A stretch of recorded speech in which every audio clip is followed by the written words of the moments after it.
বিএনপির ভারপ্রাপ্ত চেয়ারম্যান তারেক রহমান ঘোষিত ৩১ দফার বাস্তবায়নের লক্ষ্যে স্থানীয় ভোটারদের মাঝে বিএনপির পক্ষে জনমত গড়ে তুলতে মুন্সিগঞ্জে লিফলেট বিতরণ করেছেন বিএনপির সাবেক স্বাস্থ্য প্রতিমন্ত্রী ও জেলা বিএনপির আহ্বায়ক মিজানুর রহমান সিনহা।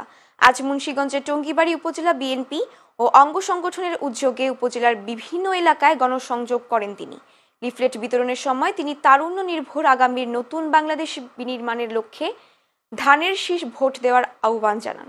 সবাইকে ঐক্যবদ্ধভাবে ভেদাভেদ ভুলে দল থেকে যিনি মনোনয়ন পাবেন তার পক্ষে দলীয় স্বার্থে কাজ করার অনুরোধ জানান তিনি। আমি নিজে বিশ্বাস করি সারা বাংলাদেশে ধানের শীষের একটা জয়ের স্লোগান উঠে গেছে এবং এই জয় ইনশাল্লাহ জনগণ আমাদের নিরাশ করবে না। আশা করি সারা বাংলাদেশের মেজরিটি সিটগুলি আমরা নিয়ে আসবো। দলের সাথে আমি বিরূপ করবো না। আমি 15 বছর দলের সাথে কোনো বিরূপ করি নাই, এখনো আমার কোনো বিরূপ মনোভাব নাই। দল যা নেতৃত্ব যা বলবে সেইখানে আমি থাকবো।